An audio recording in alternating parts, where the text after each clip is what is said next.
We're broadcasting, Mr Mayor, over to you.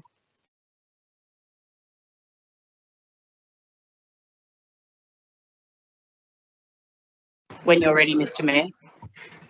Thank you. Good evening, everyone, and welcome to our regular council meeting. I declare the meeting open at 7:07. Could we all stand for the National Anthem, please?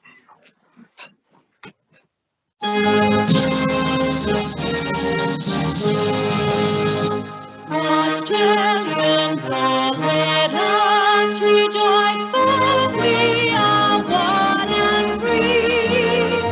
We've golden soil and wealth for toil, our home is good by sea. Our land abounds in nature's gifts, all beauty rich and rare. In history's page, let every stage advance Australia fair. In joyful strains that let us sing, advance Australia fair.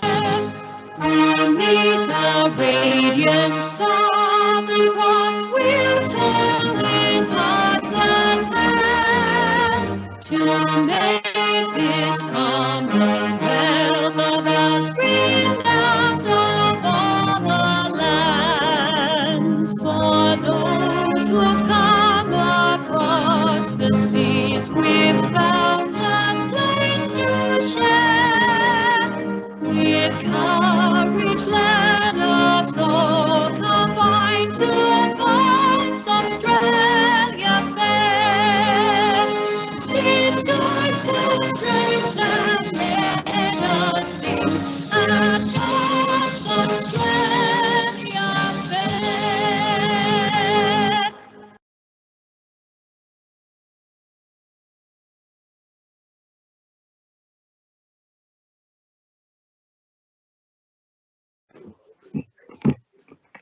Thank you, Mr Mayor.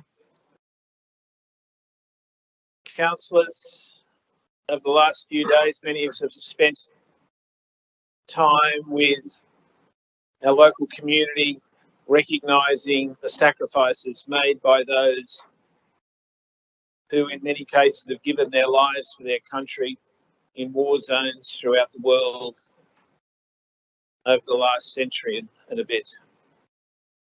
In recognising that service, we also recognise the losses for their families, the sacrifices of their families.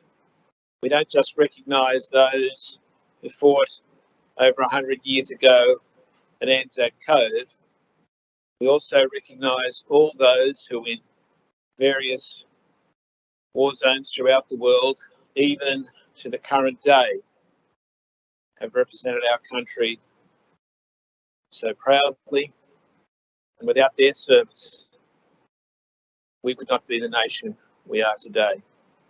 In recognising those who have served and their families, we also take this time to think about those in our nation today who are suffering. We recognise those in our own community who are perhaps struggling. We certainly ask, Lord, that you provide your guidance and assistance to us as we make decisions tonight on behalf of our local community. These thoughts, our Lord, we gather tonight. Amen. Actually, remain standing, councillors, because I'd like to do an Anzac Day acknowledgement too, but first acknowledgement to country, and the council acknowledges the traditional custodians of the land on which this meeting is held, the Bidjigal people of the Eora Nations.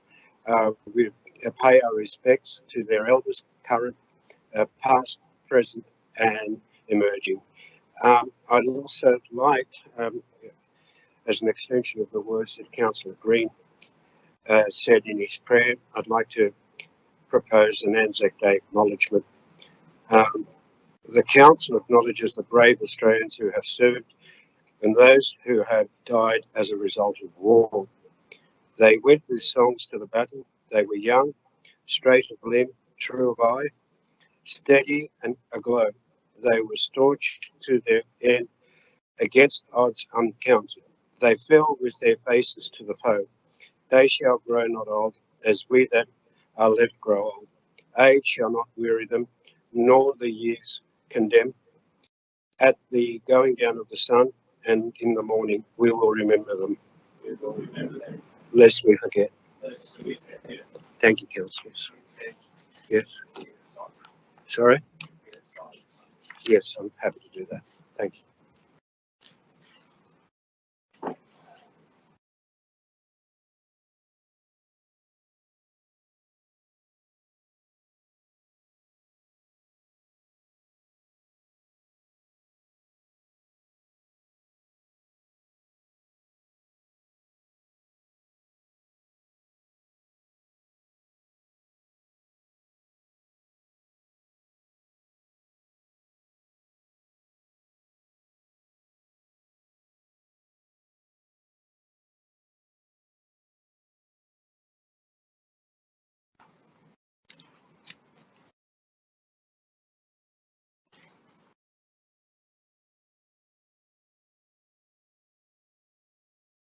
Thank you, councillors.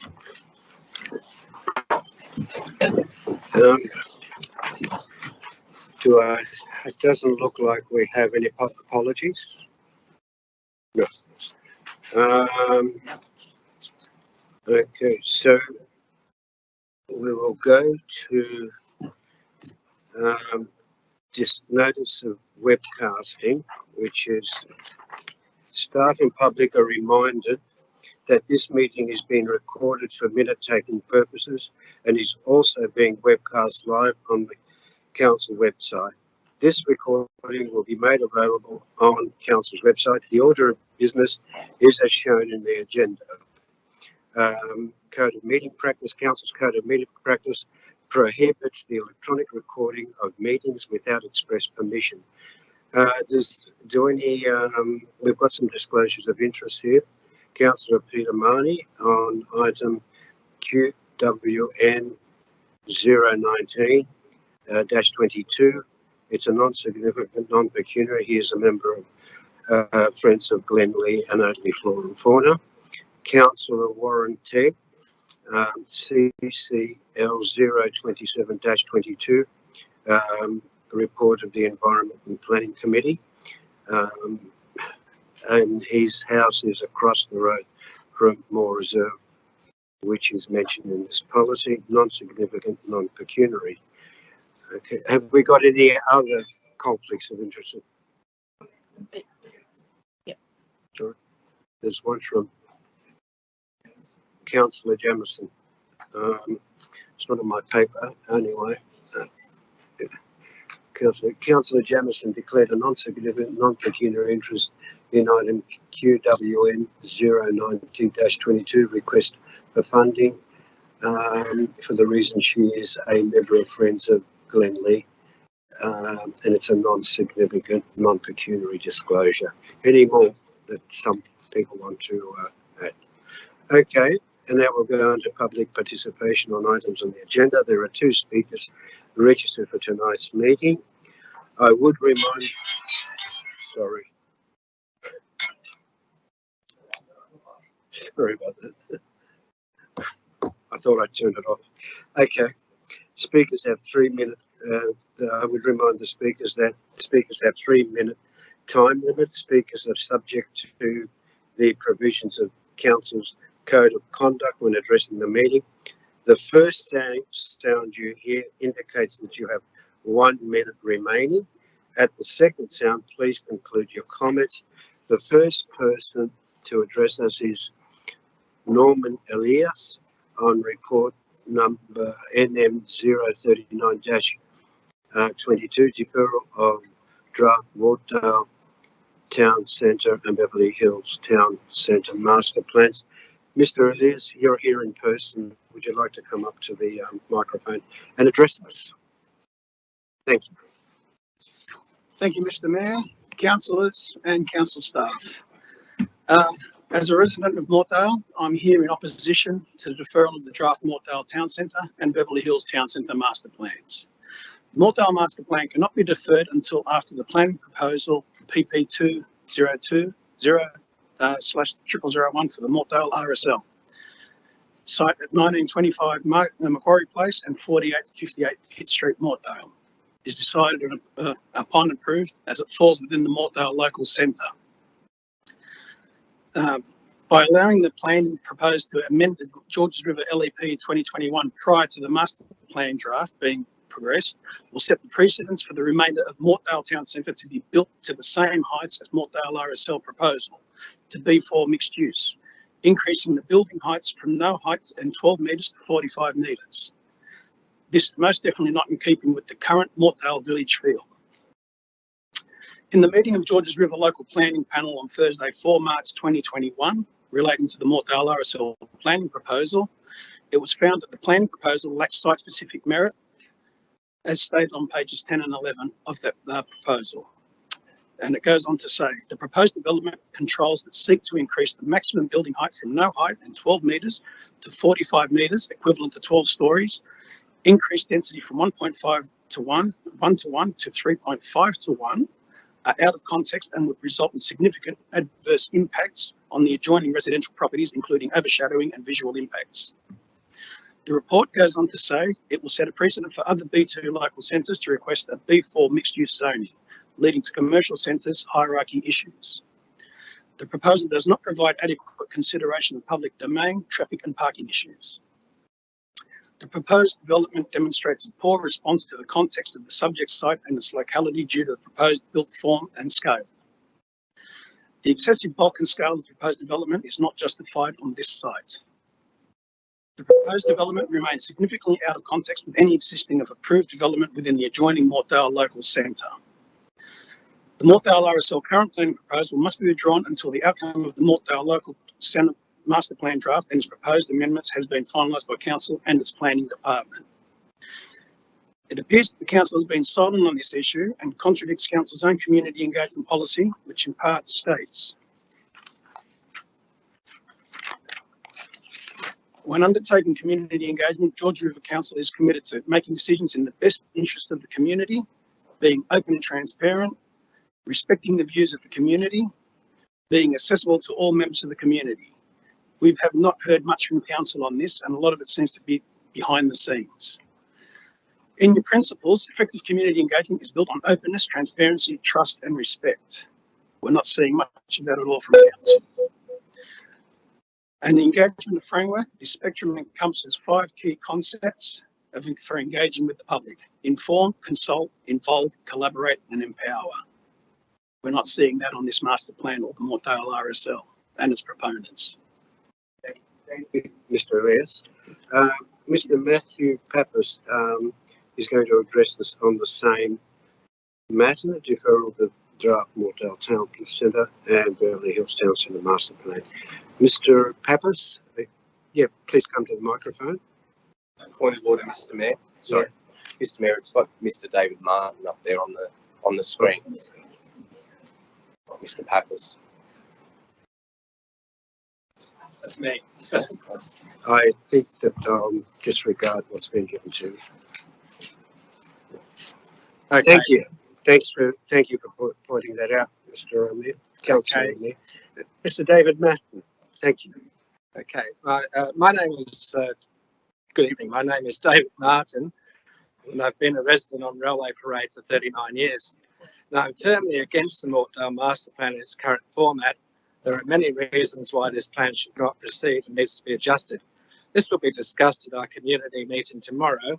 My thanks to the Mayor, Nick, and all of the councillors who have responded to our invitation to attend. Councillors Borg, Mort, Jemison, Marnie, Wang, Lansbury, with apologies from Symington and Teg. I've written to Gail Connolly and copied all the councillors asking when the council intends to put the plan on public display, as well as reveal all of the submissions both for and against the plan, showing transparency. A reasonable request, I would have thought, but I've yet to get a response. In the last couple of days, it's been brought to my attention there's a motion afoot to further delay / defer the plans. May I suggest that the impact of COVID is only a temporary blip in the immigration rate and new population forecasts are unnecessary. The current forecast of an increase in the Mortdale population by 2036 does suffice. Councillor Elmere is also asking for a comprehensive traffic study, which is also unnecessary. It should be evident from all of the submissions from the people who live in the area what the impact will be on safety and congestion. You should be rejecting this plan as it stands right now, not on the basis of the data, but on the basis of the needs and the concerns of the community. This proposal and its deed of funding requirements have unacceptable funding conditions which are trying to force the council to move forward on the Mortdale master plan, and if not resolved will have to be repaid, for which there is no budget. It seems that your advice of an obligation to finalise the master plan before the 31st of October 2021 for the state government has overridden your obligation to act on behalf of our community that live in the LGA, despite it being clear from the council election that the Georges River residents and ratepayers party that the rejection of this plan in its current form is all that we want. Finally, the motion by Councillor Elmere to resurrect the already rejected RSL development proposal of a 45-metre, 13-storey building needs to again be rejected. Staff in their discussions should insist that there be a new proposal with a reduced height of no more than 4 storeys to take into consideration the other residents living in the area. We want a plan that improves Mortdale by sprucing up Mort's Road and Pitt Streets, not downgrades it by increasing the density of people living in Mortdale with high-rise towers. I believe that an increased density of 25% in Mortdale will destroy our village and community. Jack Mundy, whose 92nd birthday was coincidentally in October 21, saved the rocks. Will you help us save Mortdale and vote against the approval of this motion and this master plan? Thank you. Thank you, Mr. Martin. Thanks. Councillors, we will now go to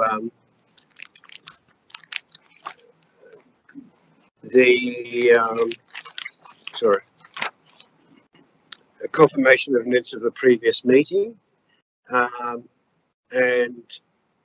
the first item is CCL 025-22, confirmation of the minutes of the ordinary council meeting held on the 28th of March 2022. I'll move that be accepted. Moved by Councillor Tegg and seconded by Councillor Symington. All those in favour say aye. All those against say no. I declare it carried. CCL 026-22, confirmation of the minutes of the extraordinary council meeting held on the 4th of April 2022. Moved by Councillor Lansbury, seconded by Councillor Ball. Thank you. I'll put it. All those in favour say aye. All those against say no. I declare it carried. We now go to Mayoral Minutes, but I just want to discuss something with you generally. Should we be bringing forward the... Well, let's see. Yeah, all right. We should be. Okay, well, we will bring forward the two items that were discussed, or the one item that was discussed, and that's Councillor or me. I'll move that the business be rearranged to bring that item. I'll move that business be rearranged on the business paper to bring. Thank you, Councillor Tegg. I am getting my hearing aid on Friday, and I'm sure all the councillors will be happy to hear that. It'll be for both ears. Thank you. Yes, Councillor Tegg, thank you. Moved by Councillor Tegg, seconded by Councillor Symington. All those in favour say aye. So we'll now go to item NM 039-22. It's a notice of motion by Councillor Elmere. Councillor Elmere, would you like to move it, Mr. Mayor. move your motion? Do I have a seconder? Seconded by Councillor Stratikopoulos. Okay, did you want to talk to your motion? Councillor, did you have... Sorry, Mr. Mayor, I had an amendment. You have an amendment? Yeah. Okay, let's hear your amendment. Do we have it? Yeah. Yeah, it should be coming up on the screen.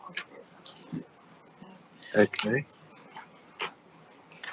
It retains some of the original motion, but just to quickly explain it, that council defers completion of the draft Beverly Hills Town Centre and draft Mortdale Town Centre's master plan, giving consideration to parts I and II the same, part III, changing it to council consider the introduction of additional public domain works and greening up the Beverly Hills Town Centre to beautify and improve activation, economic viability and vibrancy of the town centre. Part B now becomes that council write to the Hon. Anthony Roberts MP, Minister for Planning and Homes, to seek a variation to the funding agreement to remove the requirement for the master plans and associated studies to be completed before 30 June 2022.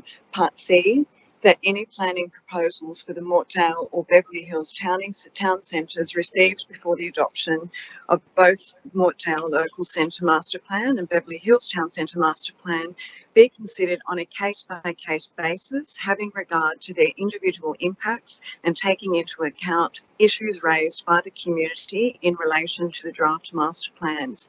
Part D, councillors shall be provided with an in-face workshop on the summary of the public submissions received for each of the draft master plans and any proposed amendments. Part E, the draft Mortdale Local Centre Master Plan and draft Beverly Hills Town Centre Master Plan, once endorsed by council, are to be placed on public exhibition for a period of 28 days.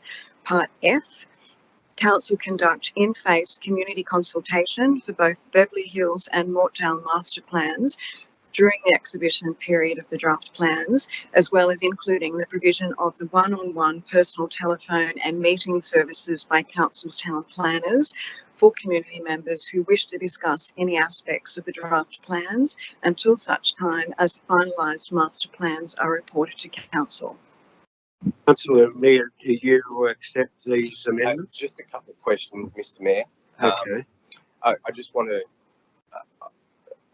clarify if staff, maybe through you, Mr. Mayor, to the acting general manager tonight, Mr. Tuxford, or even to Mayoral, just making sure that it's all perfectly fine. Yeah, sure. Sure. In that space, first of all. Through you, Mr. Mayor, I might ask Mr. Bishop to come up and answer that question, if you don't mind. Thank you. In the meantime, Mr. Mayor, can we get a seconder for the amendment, please? Actually, press your button so I know. Sorry?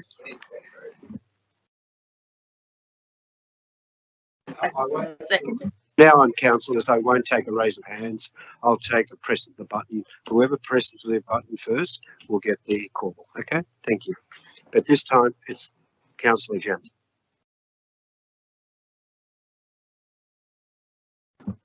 Through you, Mr. Mayor, to Councillor Amir.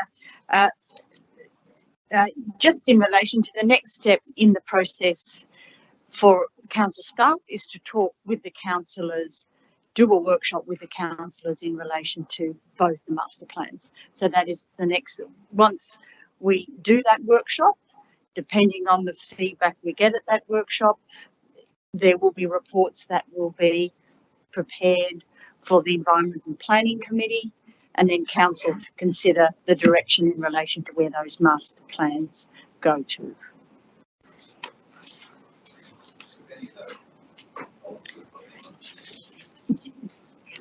Sorry, we might just ask a question through you, Mr. Mayor, while the director's on her feet. Yes. It doesn't strike me that anything you've just outlined is at odds with what is in the motion. I just wanted to confirm that I correctly understand that. Yes, apologies, Mr. Mayor, and then Councillor Teague. No, it is not at odds in relation to the process. The only concern is, of course, is the funding, especially for the Mortdale Master Plan, and the resolution is asking us to write to the Minister requesting an extension regarding that. Thank you. Councillor Amir. On that basis, Mr. Mayor, I'm happy to accept the amendment. Would you like to talk to it? Yes, please. And I think just provided the second is also happy to accept it. Mr. Mayor, I think it's important to bring up a couple of points, and I thank Mr. Martin and Mr. Elias for coming here tonight and addressing council on the issue. One thing that I think is important to clarify is that with regards to the planning proposal regarding the Mortdale RSL, planning proposals are quite common to be submitted to. Sorry, yeah. I'll stop. Sorry. Yeah, sorry. If there's going to be constant chatter about the Mortdale RSL proposal, which wasn't in the original motion, I've declared a non-significant issue in the past, and therefore I think it's not appropriate for me to stay because, as you know, I'm very transparent and very careful. So I'll withdraw from the meeting. Thank you, Councillor Green. That's accepted. Could that be recorded, please? That Councillor Green declared non-significant. Yes, sorry, going back to that point that Mr. Elias brought up. Process is quite normal for any applicant to submit any application to council, whether it be by way of planning proposal or DA. And I think what's important to understand is that with regards to the master plan, that is a master plan that we effectively then incorporate into our LEP and becomes a study for the whole district. Now, understanding the community sentiment around that and seeing the discussions that are going on, I think it's important that we are taking a proactive approach to this and making sure that, whatever concerns the community may have, that they are engaged in this discussion process, like they have been already, but also the community does feel that they want to provide more input to this. Now, on the specific point of the Mortdale RSL, like I said, every applicant has an opportunity to submit whatever they want. It does not necessarily mean that council will accept that. First of all, is a planning proposal that's put forward to council, which then has to go to the Environment and Planning Committee, which my fellow councillors are on. But more so to that, it must also go to the local planning panel. Now, that is a separate case altogether. Now, tomorrow, if someone comes in with a proposal to turn their home into whatever it may be, every person has the legal right to submit that to council.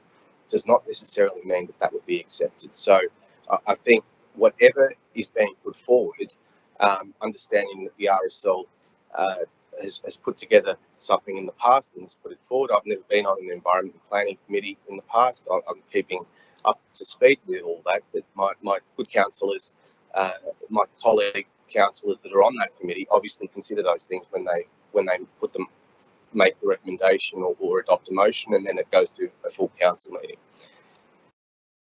What I wanted to achieve with this is to make sure that we are proactive before this has to come back next month. It has to come back next month for either adoption or whatever it may be. But the things that have been raised there, I believe, are very much, the sentiment of it is very similar to the motion that I put forward. There is that point B, which is asking the minister regarding to seek a variation to the funding agreement, which is fair enough. We can most definitely do that.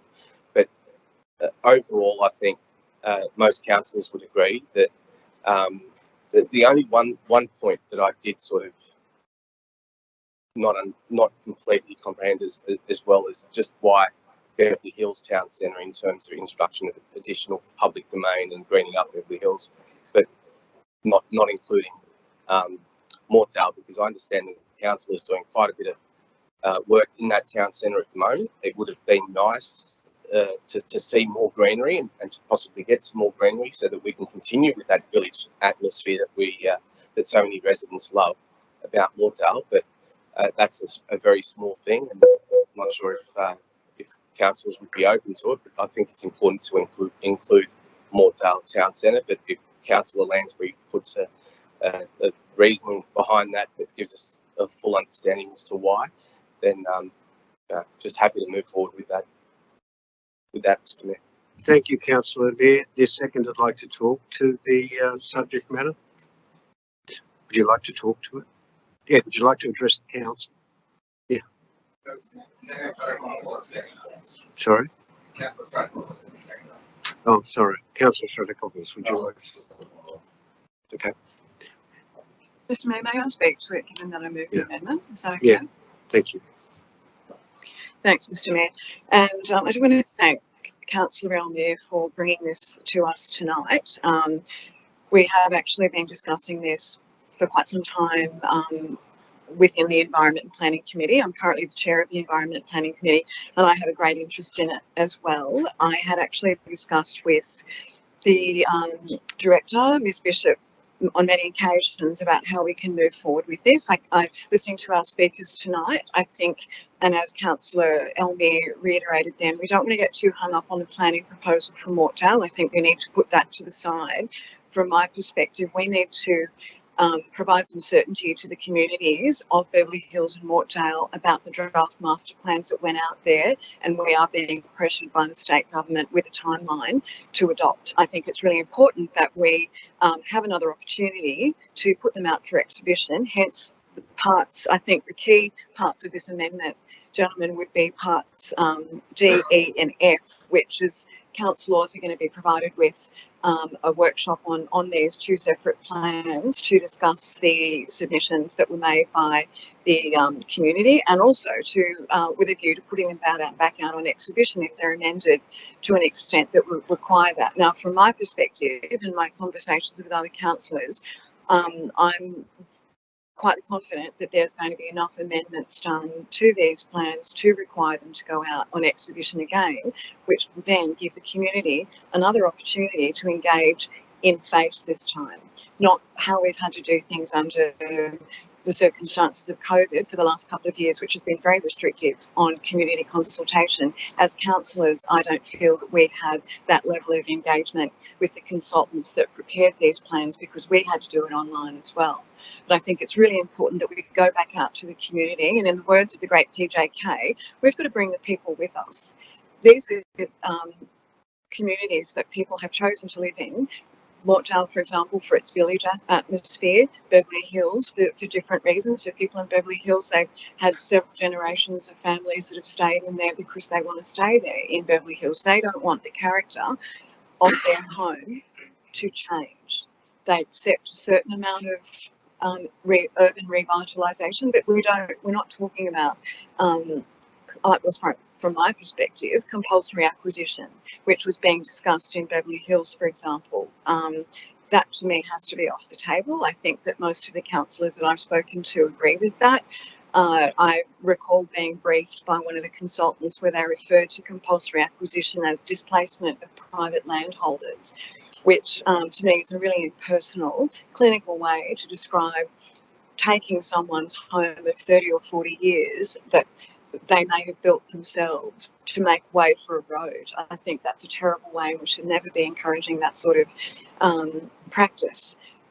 Some of the councillors here tonight also had the opportunity to attend a public meeting on the Beverly Hills Master Plan 2 or 3 weeks ago that was really well attended, and I think I can speak for all of us that were there, so that we got a lot out of it, engaging with the community.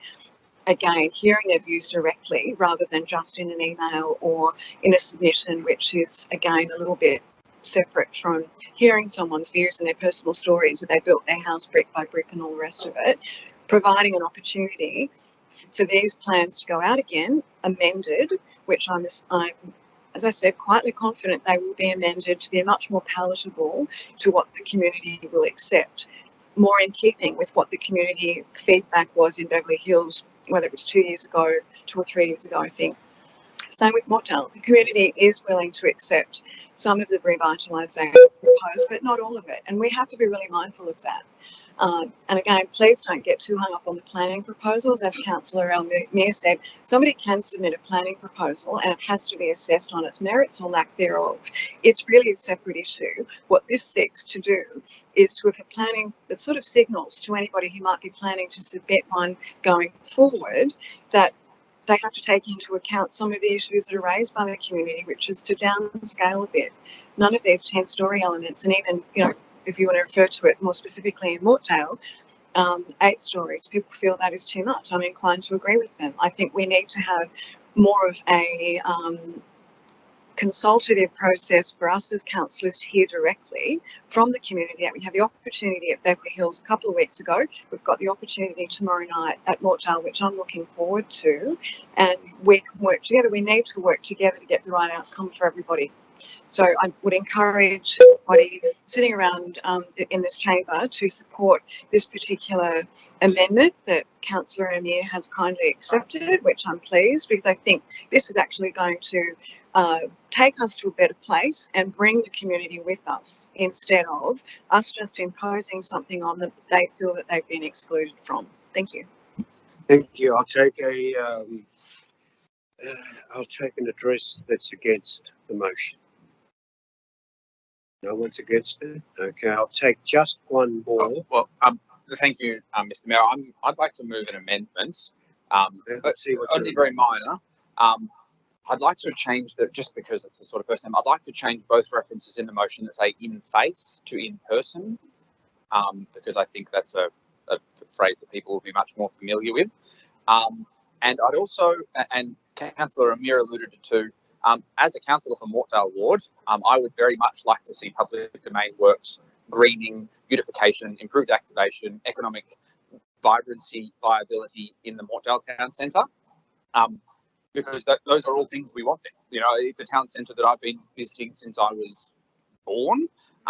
It's a town centre that I love and that I want to see get better. There's no shortage of public works there. I know we need more parking. I know we need a community centre. I'd like to see a library, as well as all the other things that we can do to bring other people. So I know I can't ask questions of other councillors.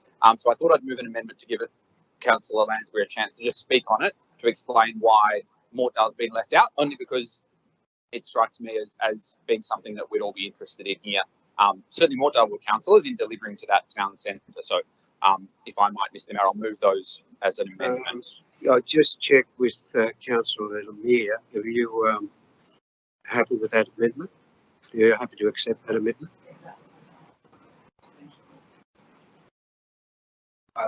Sorry, Mr. Mayor. I think Councillor Lansbury was wanting to clarify those issues when I spoke earlier. I think it's only due that we give her that opportunity. Okay, Councillor Lansbury would like to clarify what the issues are. My apologies, everybody. I forgot to mention that bit. I don't have a problem with the in-person, in-face, just within. That's usually how I refer to an in-face consultation, but that's okay. As far as the reason why I changed part III to just Beverly Hills is because there has been quite a lot of works in the Mortdale Centre, far less so in Beverly Hills, i.e. none. And I think that there's been a lot of, whether it's state government money, Stronger Communities funding money, or whatever grant funding money has been directed to Mortdale. I think that it's time that we actually looked elsewhere. There is still more money flagged in the current upcoming budget to do works there. I think we need to spread it around. Beverly Hills needs its share. I don't think Mortdale needs any additional works at this point in time. I think they will be included within the master plan process when things are, finally on the move with that. That was the reason why I just wanted to focus on Beverly Hills. So, Mr. Mayor, look, I appreciate what Councillor Lansbury's talking about with prioritisation, except that part III is in relation to the development of the master plan.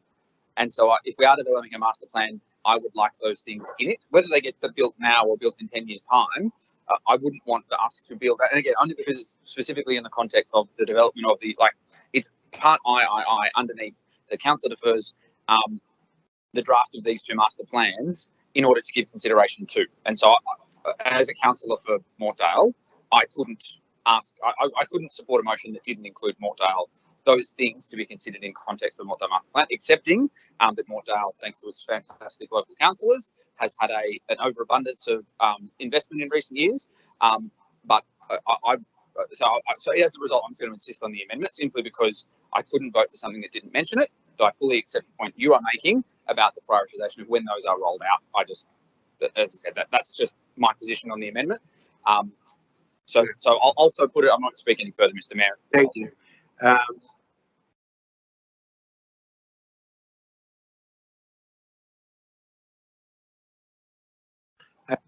ask you, Councillor Amir, if you're accepting the amendment. Yes, Mr. Mayor. I think both amendments. Correct. That in person and also adding Mortdale Town Centre as well to beautify and improve. Thank you, Councillor Mayor. Councillor Stratocopoulos, do you as the seconder, do you accept those amendments? Yeah. Thank you. I'm going to.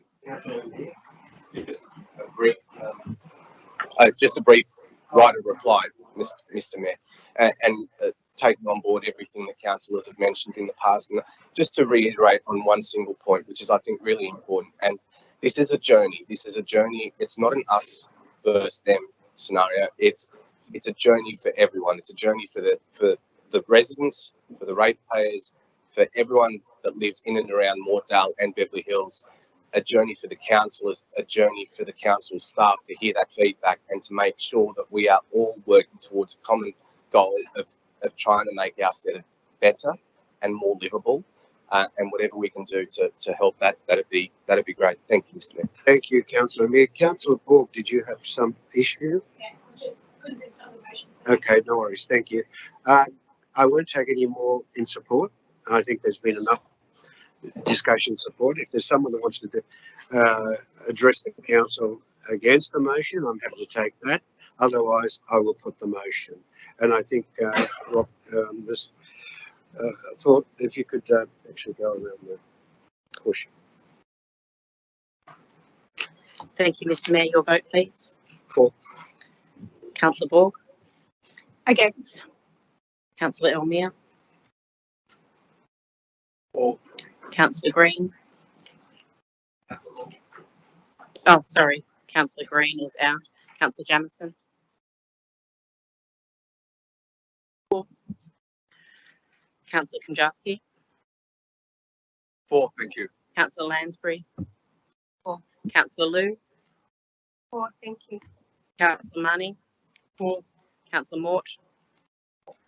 Councillor Smerdley. For. Councillor Stratocopoulos. For. Councillor Symington. For. Councillor Tegg. For the motion. Councillor Wang. For. It's 1 vote against, 12 votes for. Ms. Thornton, you said 1 vote against. Oh, you voted against it. Okay. All right. Well, I declare the motion carried. Thank you. Councillors will now go to the agenda, and we'll go to the mayoral minutes.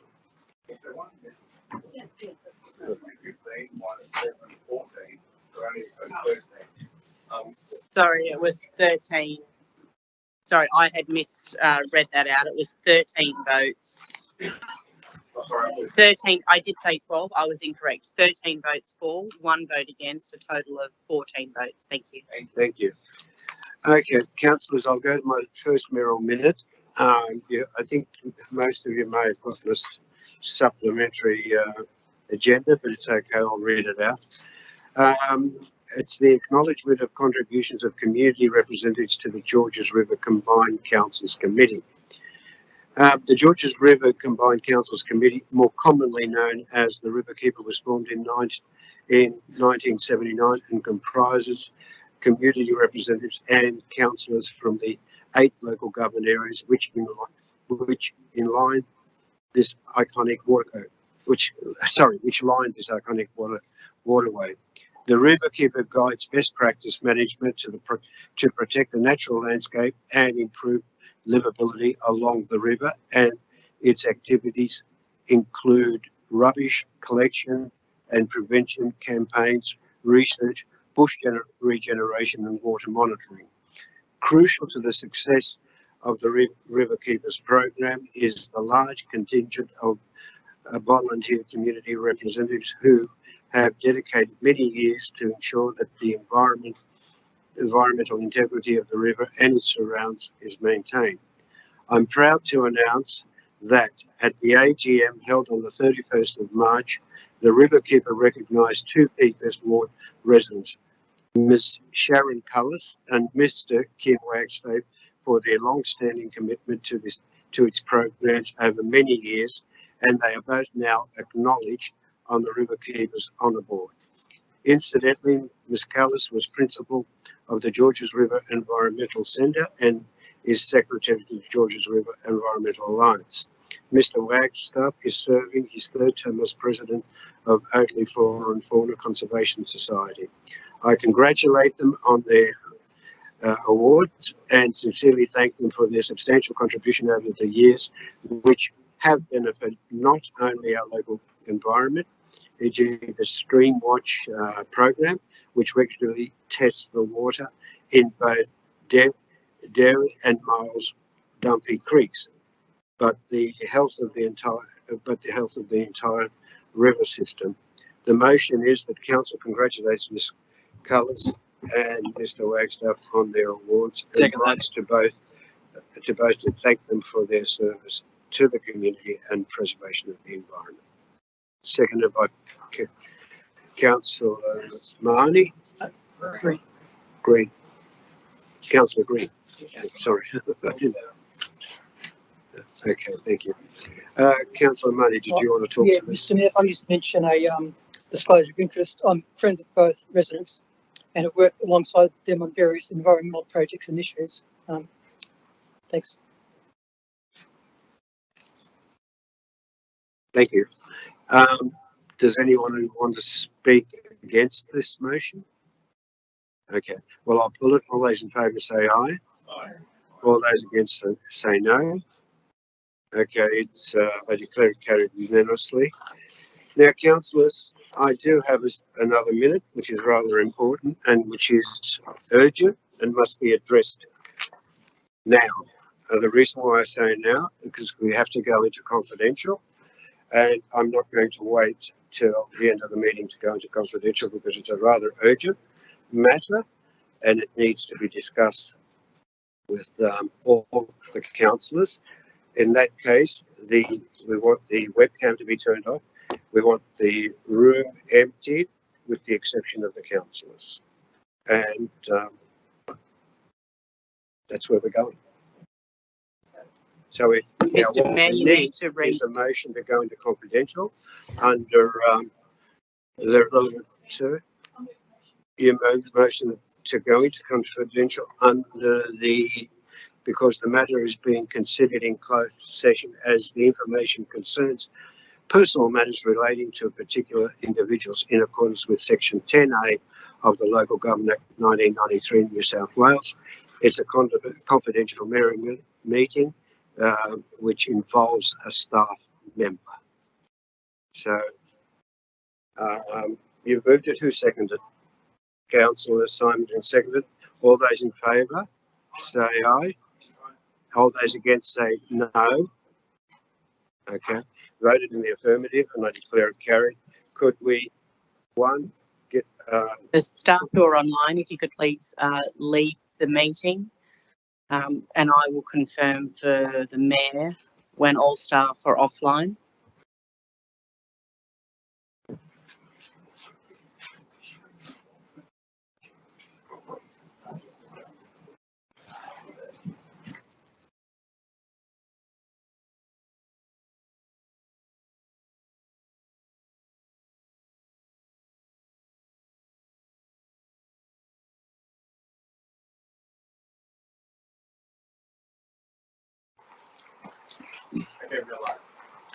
Oh, we're live?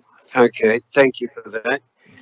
Councillors, and for the benefit of those that are on webcam, the council resolved by majority the following resolution. 1. Council notes the confidential correspondence from Ms. Gail Connolly, General Manager, to Councillor Nick Capps, Mayor, dated the 26th of April 2022, and accepts her resignation as General Manager of Georges River Council with effect from 6 p.m. the 27th of April 2022, and authorises the Mayor to execute the agreed draft deed. 2.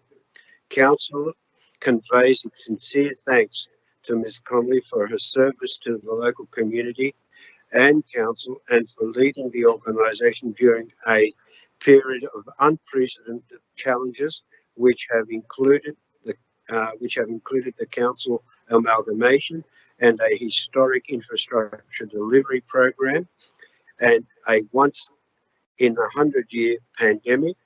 3, Council resolves to appoint David Tuxford pursuant to Section 336 and 351 of the Local Government Act 1993 as the Council's acting General Manager, and delegates authority to the Mayor to negotiate on behalf of Council suitable terms with David Tuxford, acting General Manager, for his appointment to the role of acting General Manager. 4, notes the engagement of Lander and Rogers solicitors to provide advice regarding the General Manager's resignation, and resolves that legal costs incurred are to be paid by Council under the instruction of the Mayor. And it was on being put to the meeting, the motion was declared carried by an overall majority. Councillors? I move that we adopt the report of the confidential session. Well, that's okay. We could do that. Oh, all those in favour? All those against? Okay. It's a unanimous decision. Thank you. Now, let's go on with no more mayoral minutes. Let's go to condolences. Councillor Green? Yes, thank you, Mr. Mayor. I'll be brief, but it came to my attention late last week that Mrs. Val Wharton, who was a regular attendee, certainly at Hurstville Council meetings for many years, and more recently, certainly in the early stages pre-COVID, attendee at Georges River Council meetings.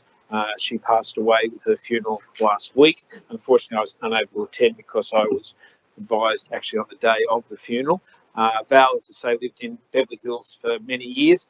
Her and her husband Bruce, who was also recorded in a condolence motion a number of years ago. As I say, they were regular attendees here at Council, certainly had a passionate interest in their local community, particularly with regards to Veterans Affairs. And as I say, great contributors, very enthusiastic. Was brought to the attention of Council by her daughter, who actually contacted the staff. And as I say, it was undoubtedly a sad occasion for the family. I did have dealings with the Whartons in the early 1990s when their son Michael was in one of the representative cricket teams that I coached, and Bruce and Val, as well as being strongly involved in the community, were also heavily involved with their children's sport. Very passionate. Bruce coached Michael's junior club team, and as I say, I had the privilege of coaching Michael way back then. But yeah, Val will certainly, we should record recognition, as I say, of her passionate involvement through council processes. Thank you, Mr. Mayor. Thank you, Councillor Green. Councillor Marnie, did you have something? Who else had it? There's a red. Councillor Mort, sorry. Councillor Mort was before you. Councillor. Okay. Sorry. I also have a condolence motion, condolence for Diane Hogan of Hurstville Grove. I'd like to offer my condolences for a long-time resident of Georges River Council. Her name is Diane Hogan of Hurstville Grove, who sadly passed away last Sunday, April 24, after battle with Alzheimer's over the last 3 years. Diane was a member of Cars Park Memorial Pool Swim Club since 1983 and was always a great friend to those who swam there. She was a very cheerful and welcoming person who made everyone feel very comfortable and welcome. She's an avid walker around Cars Park in recent times and could be seen striding out daily through the grounds, but sadly ravaged by the sinister disease, it took its toll, and she spent the last 6 months in aged care. She'll be greatly missed by all her family and many friends from the pool and the local area. Condolences to all the Hogan family. Thank you. Thank you, Councillor Mort. Councillor Marnie. Thank you, Mr. Mayor. If I could draw Council's attention to the death of Mr. Rafe Cowan, who passed away on 11th of April, aged 91. In 1955, concerned with increasing threats to the bushland near their home in Oakley West, Rafe and his wife Moya got together with 4 neighbours and formed the Oatley Flora and Fauna Society, now known as the Oatley Flora and Fauna Conservation Society, or OFF, and strongly and successfully lobbied the then Hurstville Municipal Council and the government to safeguard the local environment. OFF has since grown into a 300-strong member organisation, which has helped defeat plans for a swimming pool, helicopter pad, mobile phone tower and cafe in Oatley Park, a garbage tip in Limekiln Bay, the rezoning of the Oatley Bowling Club site for high-rise, and changes to the forest and protection area. OFF now campaigns on both local and global environmental issues and works closely with Council on a range of matters, including planting and regeneration projects. The credit of OFF's many victories, which are evidenced by the extensive natural surrounds right across Pecos Wood, lies with Rafe, Moya and fellow residents who had this commitment and foresight to launch this now widely respected organisation. In addition to their work on the environmental front, Rafe and Moya were also prominent members of Oatley Heritage Group, now known as Oatley Heritage and Historical Society. Rafe serving as both president and vice president. Rafe and Moya were both active in the Oatley Amateur Swimming Club, of which Moya is a life member. Rafe was also a board member of Oatley RSL and helped with the RSL Youth Club, and which made him a life member thanks to his work with installation and maintenance of TV equipment at the club and running the RSL Youth Club. Rafe was also a talented bridge player and teacher, a singer at St Joseph's Oatley, and president of the Hurstville Musical Society. Thank you. Thank you, Councillor Money. Are there any more condolence motions? Okay, we would have a minute's silence for those that have passed away.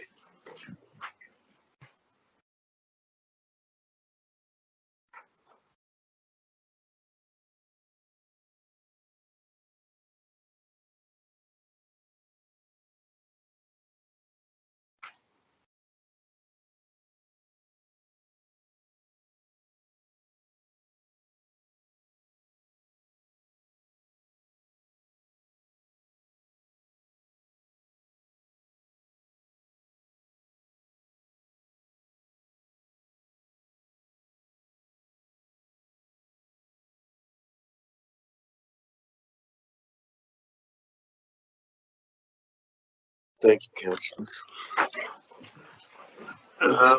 We'll go on to committee reports, and we'll report on the Environment and Planning Committee meeting held on the 11th of April 2022. Councillor Lansbury. Thank you, Mr. Mayor. I'd like to move the minutes, but I also just want to highlight something with item, the second item, the ENV 011-22, the adoption of a public exhibition of the draft Wildlife Protection Area Policy 2022. I just wanted to highlight that it was a procedural error that ended up requiring the minutes to be recorded in this way. I think that's probably my responsibility as chair for not picking it up and not going around the room. Councillor Catras, as mayor, is an ex officio member of the committee and attended that night, but he wasn't actually asked for his vote. And it's, I would say, an anomaly of the code of meeting practice that he wasn't asked for his vote, but it has to be recorded as voting against, which is not the case. I mean, Councillor Catras has assured me that he wouldn't have done that, so I will be more careful in the future, but I just think it's worth putting on the public record that happened at the meeting on the 14th of, the 11th of April. Seconder? I'll Councillor Tegg. Yeah, that is the point that Councillor Lansbury does make. Technically, the minutes are correct, and that's the way the code of conduct, the code of meeting practice is written. I just assumed that it was okay just to let the call for the votes to go around the table.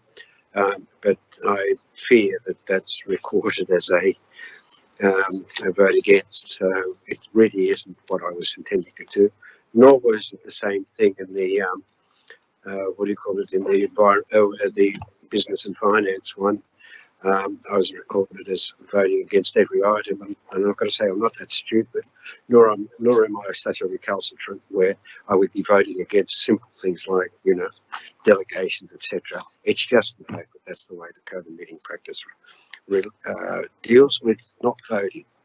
But the real situation, I want to put it on record to those and on webcam, that I didn't really intend on voting against those motions and those, you know, those recommendations.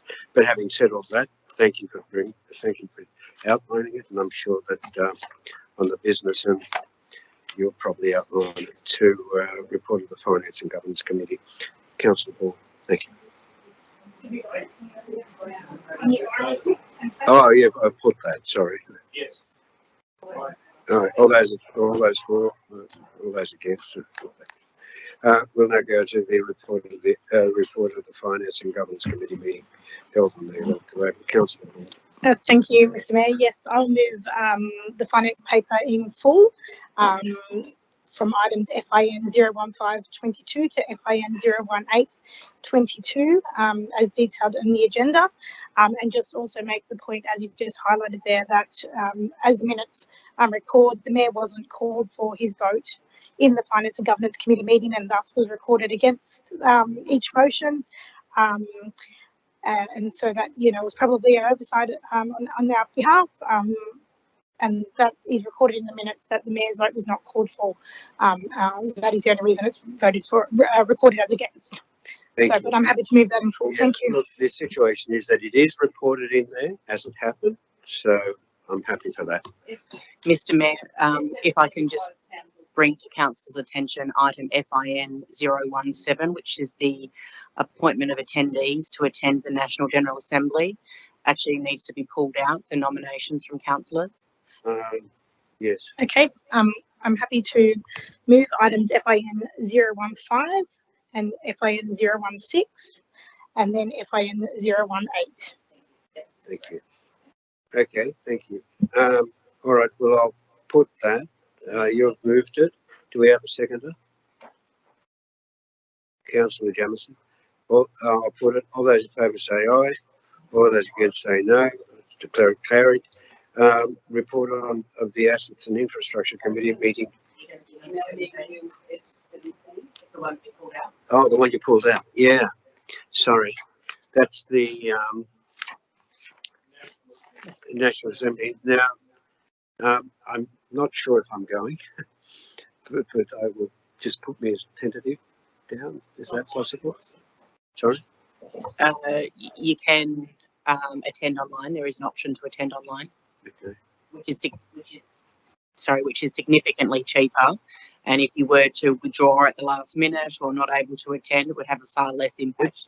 When's the cut-off time as to in terms of attending? It's in June. I mean,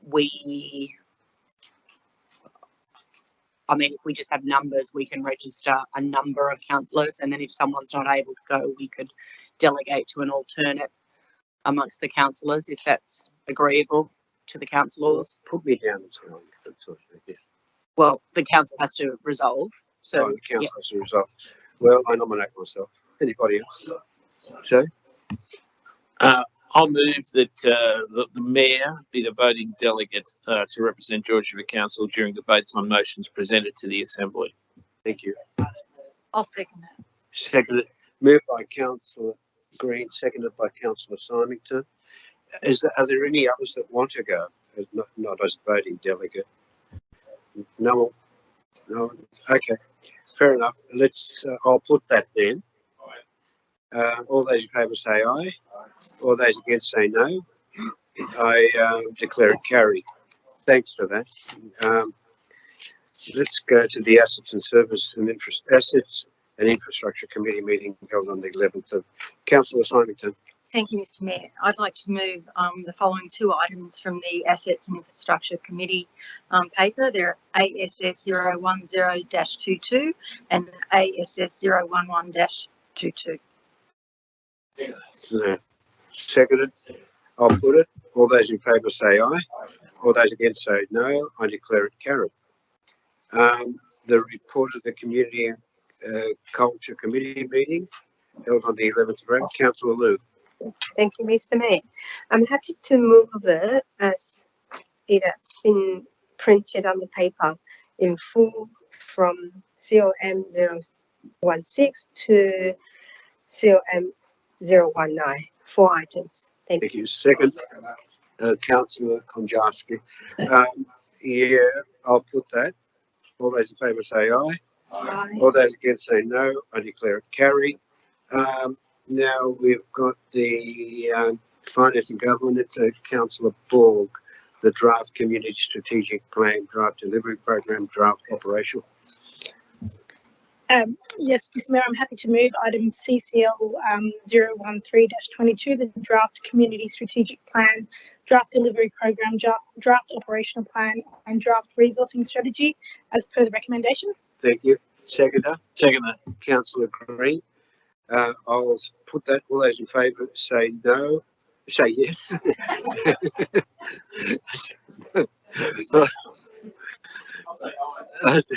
Say aye.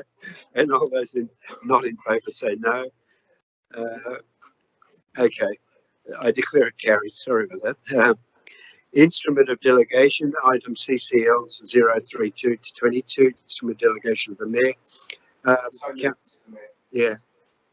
Oh, moved by Councillor Amir, seconded by Councillor Smurtley. All those in favour say aye. Aye. All those against say no. The ayes have it. No, I declare it carried. Appointment of the chair, independent member of the Georges River Audit Risk Improvement Committee. Mr. Mayor. Yeah. Oh, sorry, Councillor Borg's got it. Councillor Borg, yes. Yes, Mr. Mayor, I'm happy to move the item, the appointment of the chair and independent member of the Georges River Audit Risk and Improvement Committee as per the recommendation, and noting that there is item B is that council appoint one new independent member to the ARIC from 1 July 2022 to 30th of June 2025 from the shortlist provided, to replace the retiring member Mr. Stephen Horn, and that the council nominate Mr. Barry Husking as the recommended member on the shortlist. So, and that's basically just a minor amendment to that recommendation. Thank you. Councillor Tegg. Might I just quickly recommend that to expedite that process, we remove the word one in B and replace Mr. Barry Husking as the, and then so that the rest of B reads. Are you okay with that, Councillor Ball? Yes, that's fine. Can we have a seconder? I'm happy to second that. Okay, moved by Councillor Borg, seconded by Councillor Tegg. All those in favour say aye. Aye. All those against say no. Declare it carried. Applications pursuant to the Ward to Council Award Discretionary Fund, April the 22nd. Councillor Borg, did you want to? Yes, I'm happy to move that as per the business paper, the recommendation there. Yeah. Do we have a seconder? Seconded by Councillor Lansbury. I'll put it. All those in favour say aye. All those against say no. The ayes have it, and I declare it carried. Community notices of rescission. I think we jumped to. That'd be right. Yeah. A notice of rescission by Councillor O'Meara. Yeah. Mr. Mayor, moved by Councillor O'Meara. Do we have a seconder? So, are you seconding it? You're seconding. Okay. Okay. Councillor. Mr. Mayor, in bringing this rescission motion to council, I've spoken to most of you as councillors offline, but I wanted to put this rescission motion forward because I think it's important, as brought up at the last council meeting, that if the rescission is carried and a new motion was to be adopted, councillors, I'm open-minded to the fact that a resolution was passed at the last council meeting, and it is different to the one up there, but it's, if councillors were of the mind to accept the rescission motion and move with a new motion, then I'm open to suggestions from councillors that we put a motion together that would quantify us actually moving forward with a project should, for instance, the minister not agree to accept other parts of that motion, in that we get an opportunity to keep progressing and keep moving forward, given access to the 4.75 million of state government funding that was given to us in order to achieve an outcome for our community that has been well known for quite some time in terms of what our community wants to achieve. Now, councillors, I'll leave it at that, and I'm just saying that let's see if we can put something together with possibly appointees. I recall Councillor Tech putting something forward, and it almost seemed like it would actually gain the support of the majority of council when that suggestion was put forward. Happy to go down that path, so I'll just leave that for now, Mr. Mayor. If I need to have an opportunity for right of reply, then I'll probably take it. Thank you. Councillor Symington. Thank you, Mr. Mayor. Firstly, I'm going to speak against the rescission motion, but I need some clarification through some questions. Yep. So I'd like to firstly ask you, have you sent a letter out to Minister Roberts, and if so, when? Yes, I have. Okay. And when did you send that? Oh, I think it was last week. It's probably around a Wednesday, about the 19th, I think, 19th of April. Yeah. Okay. Mr. Mayor, were you made aware of this rescission motion? And when did you become aware? I found out when I got the business papers. Okay. Now, through the chair to the acting general manager, can you provide me with the date and time that this rescission motion was submitted to council?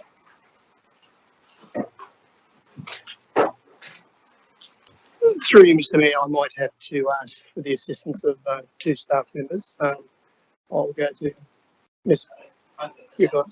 Okay. I don't have the date or time.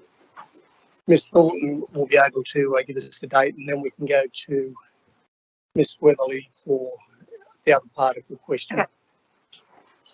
Thank you, Mr. Mayor. Through you to Councillor Symington. We did receive a notice of request for notice of rescission submitted at 4:51 p.m. on the 5th of April, being the day following the extraordinary meeting of council. That was followed up with two other councillors, actually three other councillors, but only two by the 5 p.m. deadline. Councillor Konjarski supported it before 5 p.m. and Councillor Stratokopoulos also before 5 p.m. There was a fourth email in support, but that was received at 8 p.m. that evening.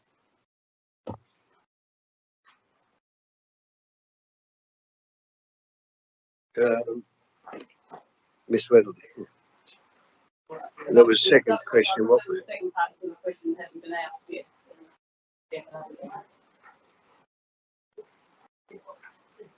Date and time that it was received. That's what I asked. Now I've got another one.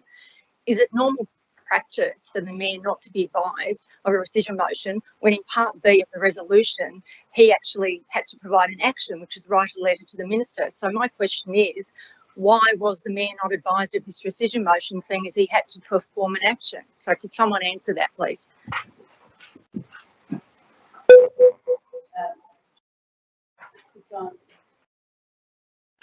Yes, so through you, Mr. Mayor.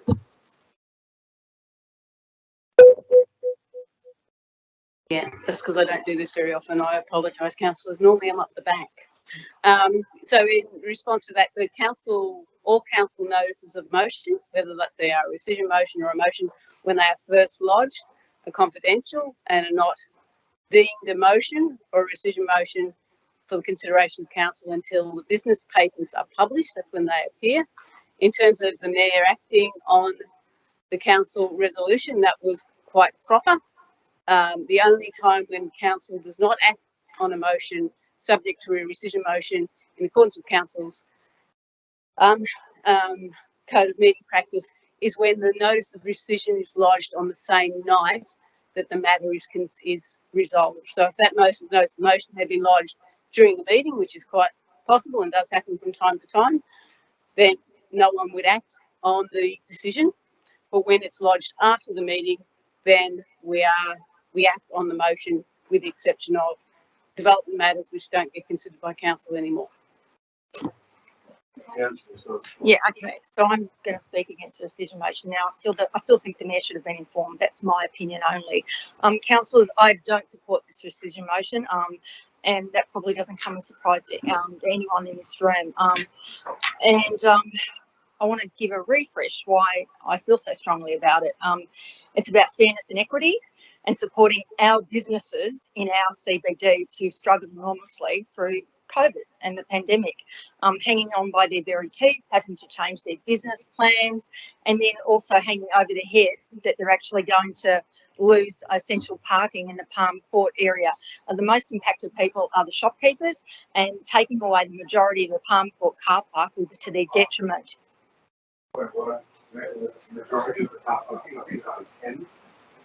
No, it's actually more than that, Councillor Konjarski. I think we all know Well, when you leave a third, it's quite a majority. 2/3 is more than a third. Yeah, council, it has a domino effect. When businesses fail. Oh,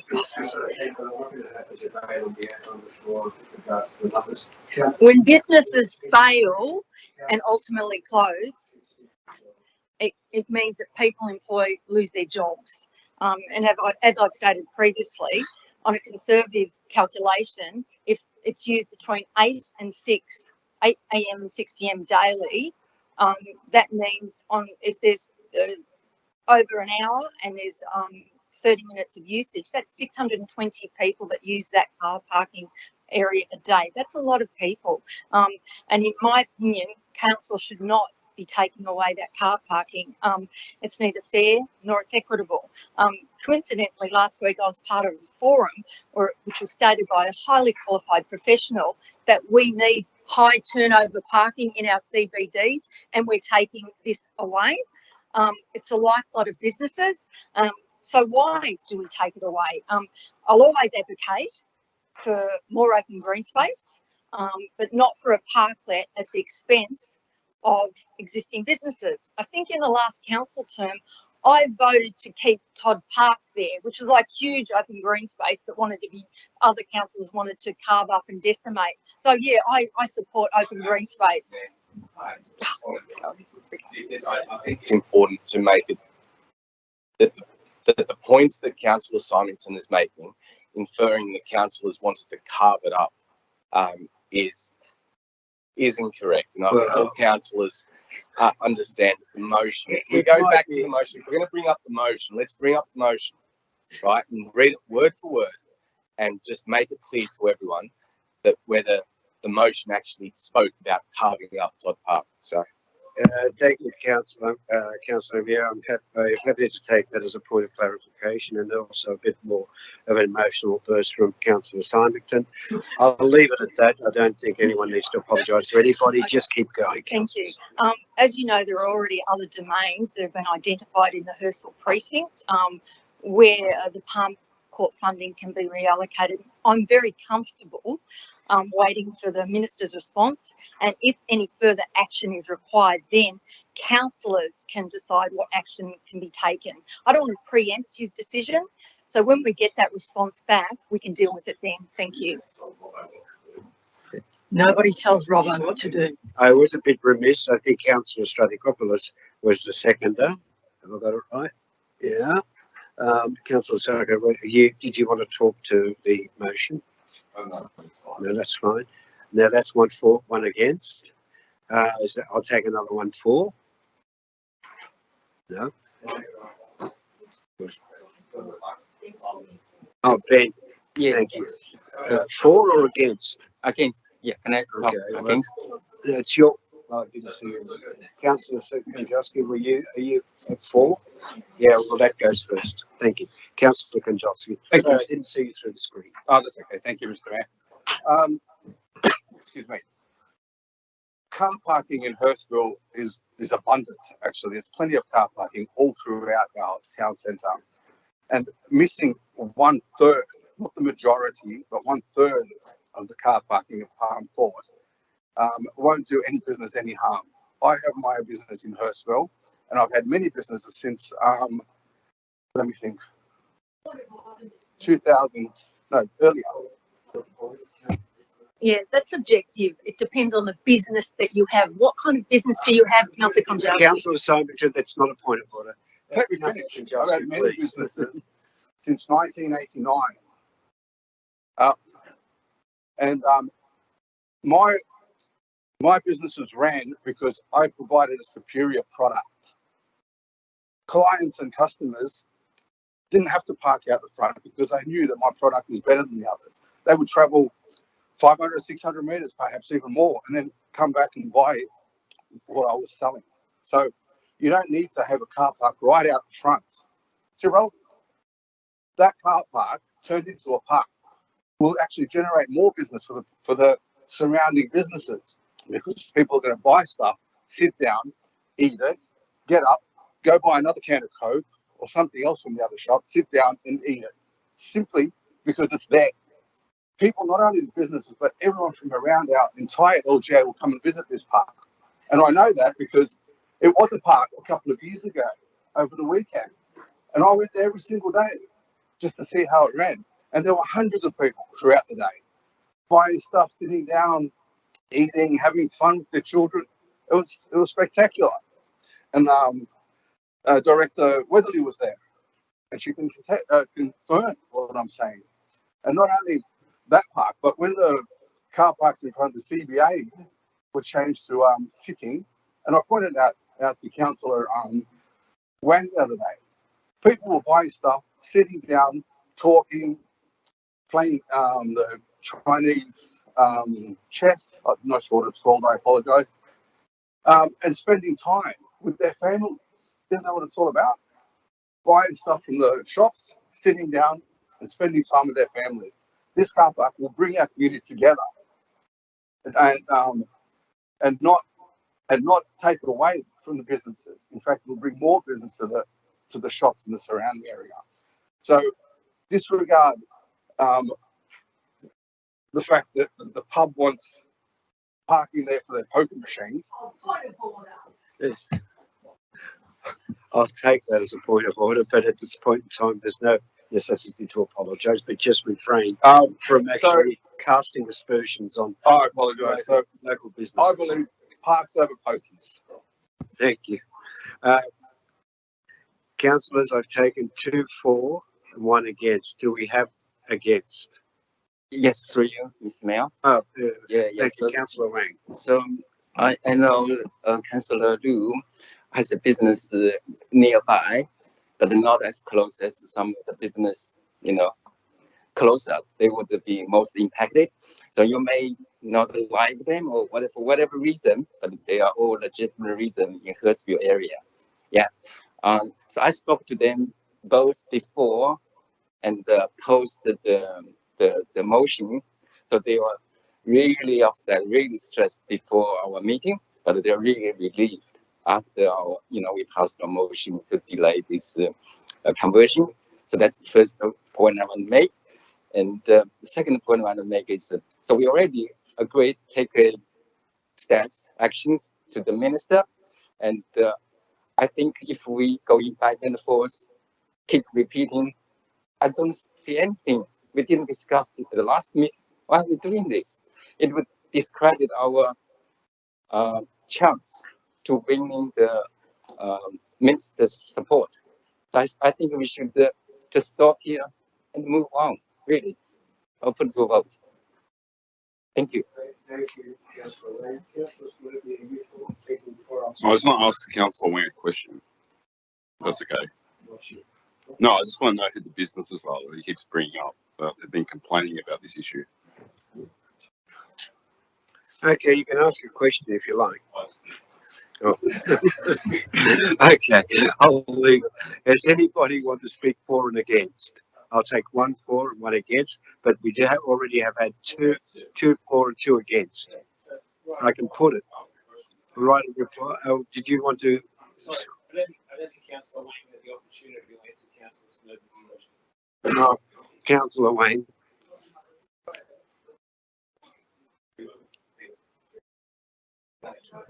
Sorry? Through you, Mr. Mayor, I'd like to ask Councillor Wang who these business owners are that have approached him about this project. Councillor Wang, if you can answer that question. So, Councillor Smurley, so this is the same question you asked before, last meeting, remember?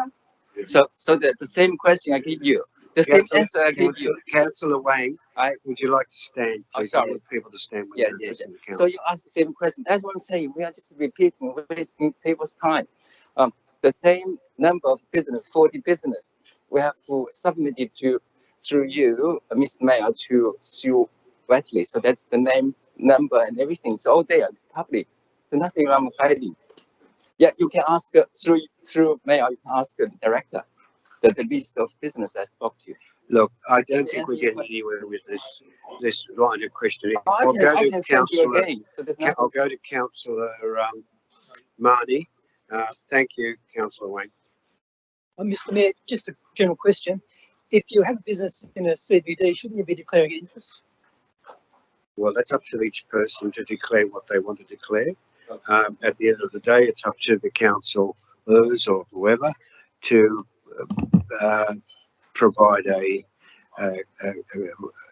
Councillor Green, yes. Yeah, sorry, just ask a question if I may, Councillor. My recollection is at the meeting we had on this, there was representations made by Business New South Wales, representing the, am I correct in saying that? And they were suggesting that it was better for business to actually have facilities such as the park. So through you, just to the director, if I just confirm, was my recollection. That, but maybe I thought we had a presentation from Business New South Wales, but I'll stand corrected, so I'd rather ask the question. Sorry. Okay. Yeah, Ms. Weatherly. Wrong one. Well, it's going to be one or the other, so I'll practice. Through you, Mr. Mayor, apologies. Yes, there were a number of submissions which were read out in the public forum. One of those was from Business New South Wales. They did express support for the project on the basis of the beautification of town centres and adding improving public domain can have benefits to businesses, yes. I think it's Councillor Marnie. You wanted to say, you've already asked that, correct? Look, Councillor Smith. Well, I just want to maybe ask Sue about, sorry? Oh, Director. Councillor Wang mentioned that there were businesses that came to council about this particular project. Maybe the director will be able to tell us who they are.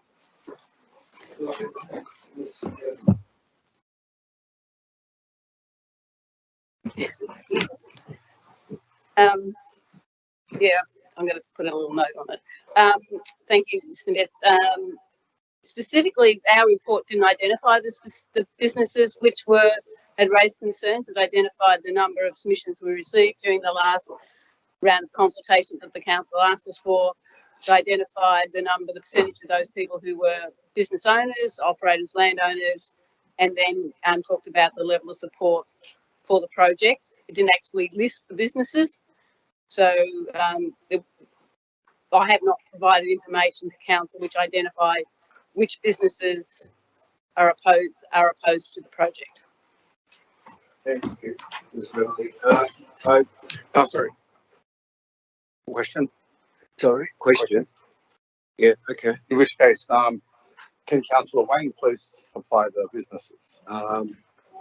Councillor Wang, I think that you've already responded. Through you, I can email you the list. I can email the list. Yeah. Just a minute.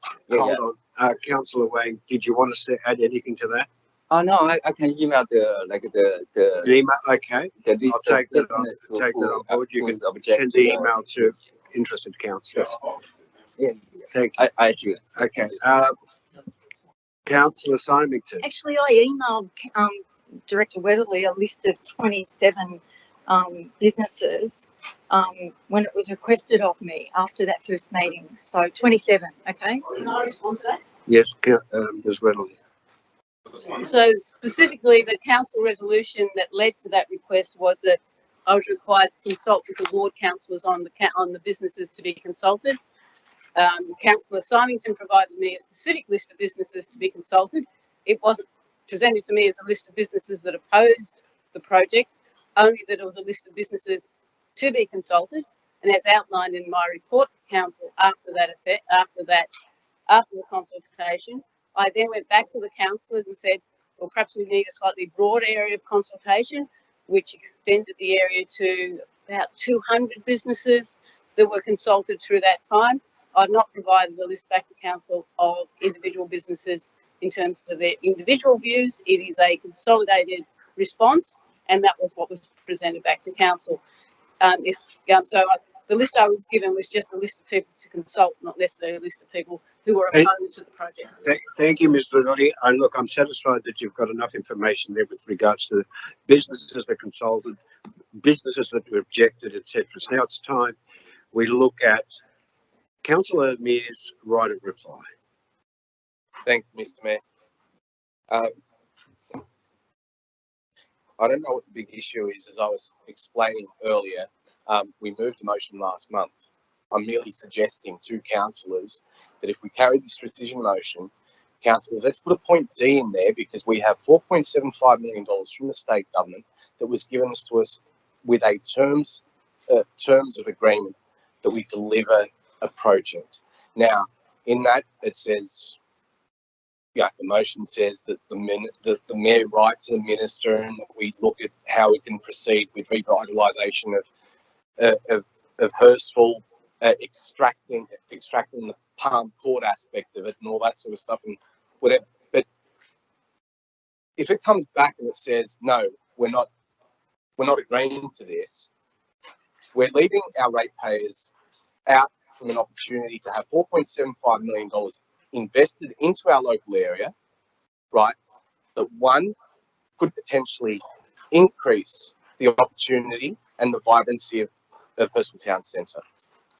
We are not allowing our community to revitalise Hurstville, which is something that they've been wanting. They've been mentioning this for 20 plus years, that we want to see revitalisation of Hurstville, and it extends all the way up to McMahon Street. There are so many projects that are part of this that would actually benefit our community. And it's not, look, councillors are making the point about specific businesses that are directly affected, that they feel may be directly affected by removing those car parking spots outside their businesses.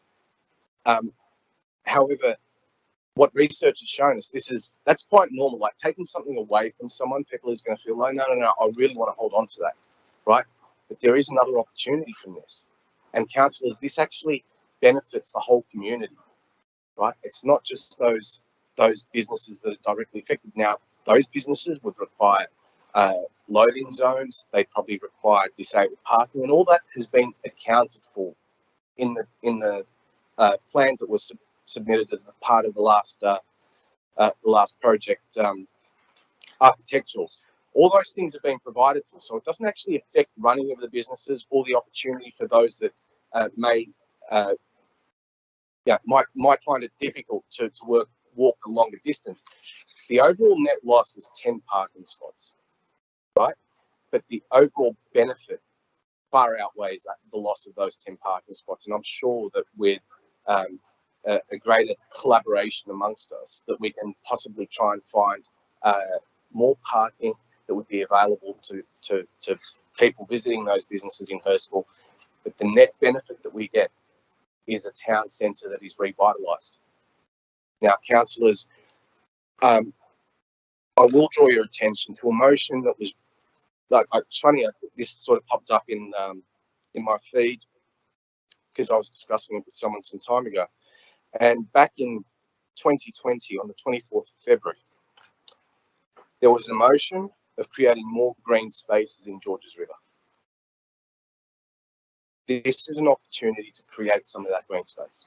That motion was carried by a majority, and I think the essence of it is still essentially what the council policy is, and that is to create more green open space. We need to green up our cities, right? It is something that is being adopted across the world, and I think we need to reduce that burden of concrete jungles of our towns. You know, we need to have an opportunity for people to walk through.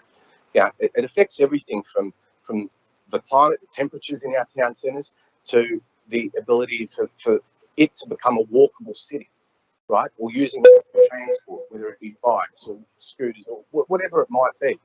But it creates a sense of vibrancy, and I think that's what's really important.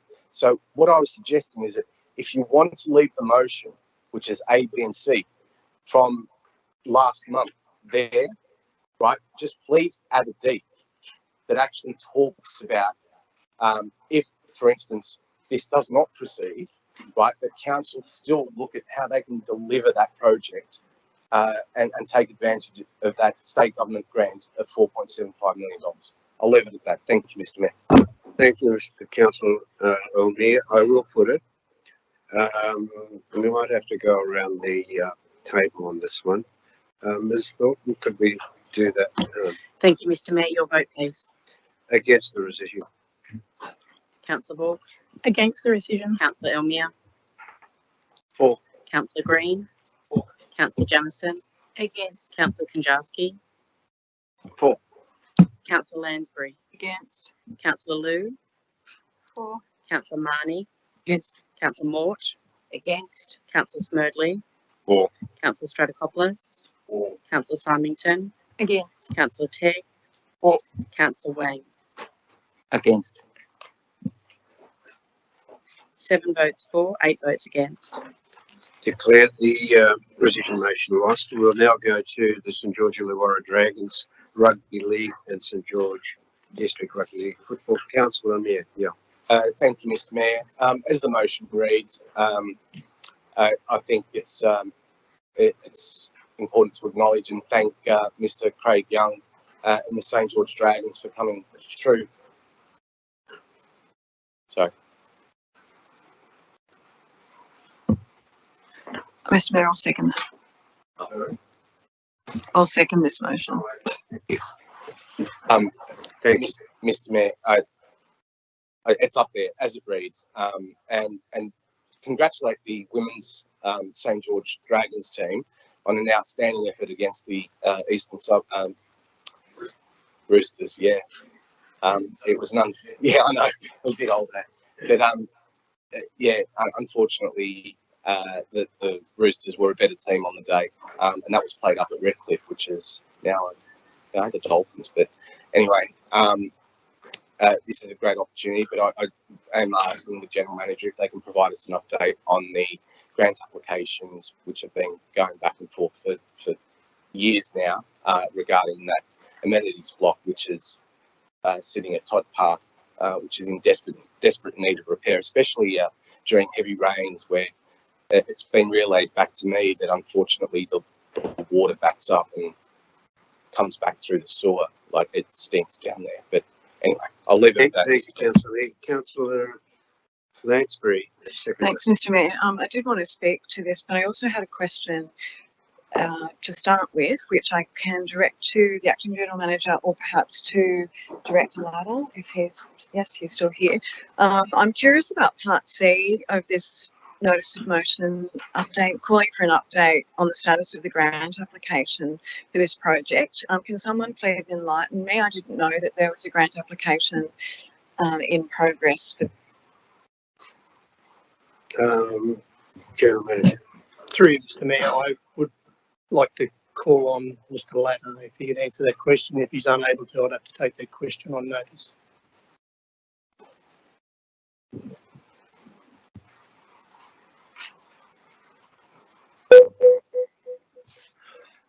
Through you, Mr. Mayor, there's no specific grant application in for this particular project. We are generally talking to various levels of government in terms of seeking this funding.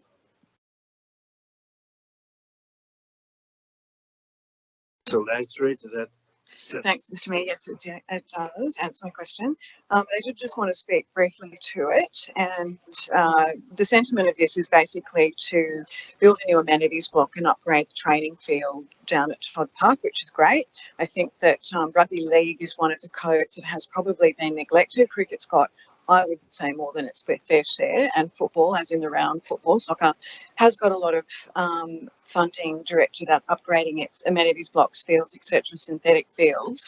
Rugby league is certainly well due to have some of their facilities upgraded too. What concerns me about this is that it first came to my attention from some junior rugby league club coaches, committee members that were concerned that they'd heard that something was going on at Todd Park, asked me about it.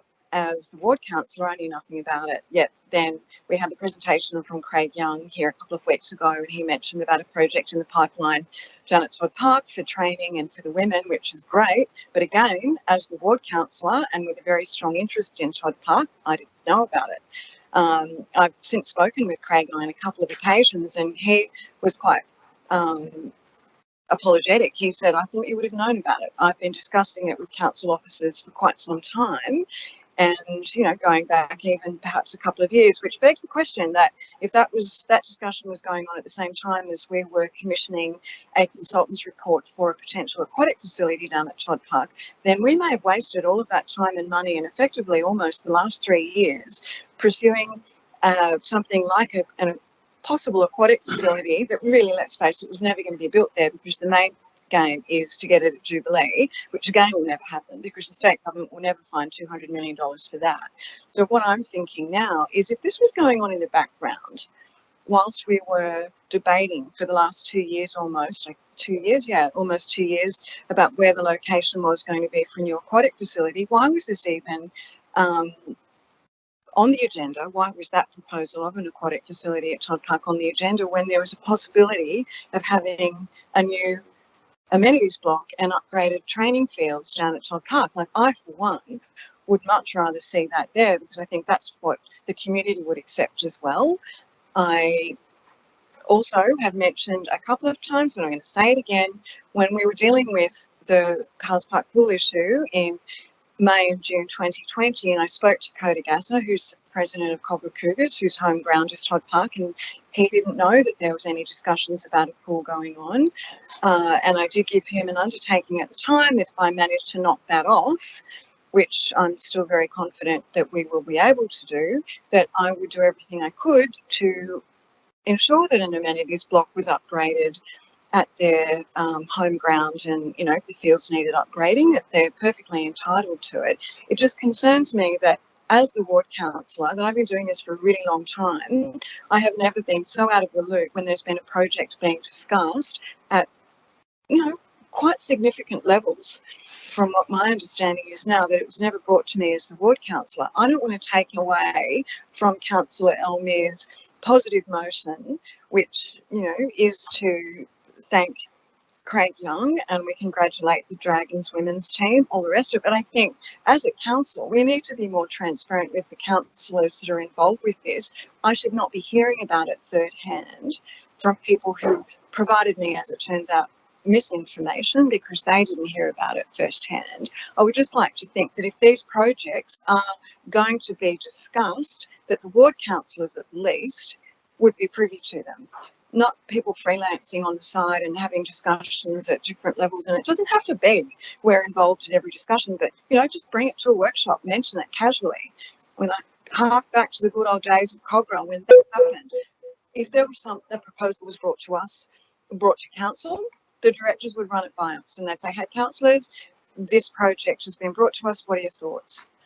Just to keep you in the loop. It just means that it's a more functioning council if we're all on the same page, rather than some people knowing about it. It kind of harkens back also to, I got in big trouble for it and referred to the minister for saying that it seems like some information was shared with certain people and not others. As it happens, this is another example of that. I don't want that to happen. I just want everybody to be in on the conversation, particularly when it's a positive project, it's a positive motion.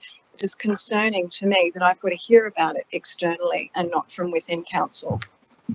Thank you, Councillor Lansbury. Did anybody else want to say anything for or against?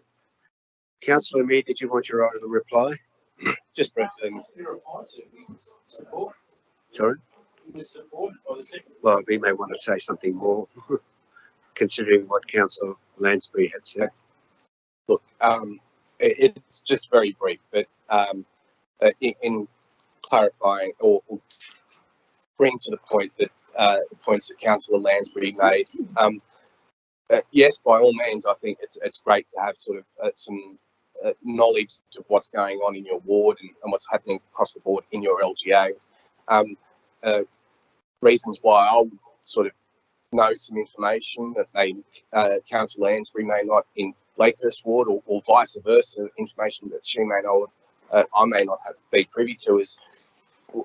Like I've made an effort to sort of constantly ask about these things, and I've asked about them at budget briefings, that sort of stuff. And if you go back to the comments that were made at the very start of the term in 2017, I made the comment about the big winners out of the amalgamations were always sporting clubs. Amenities blocks being built across our LGA.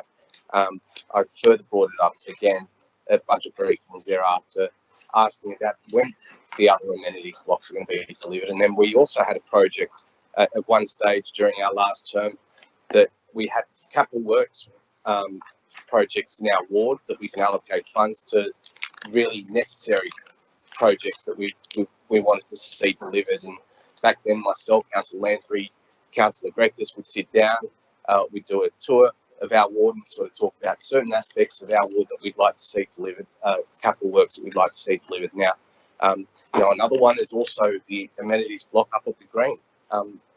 Sure, Councillor Lansbury would know, and also Councillor Moore. Just down the road from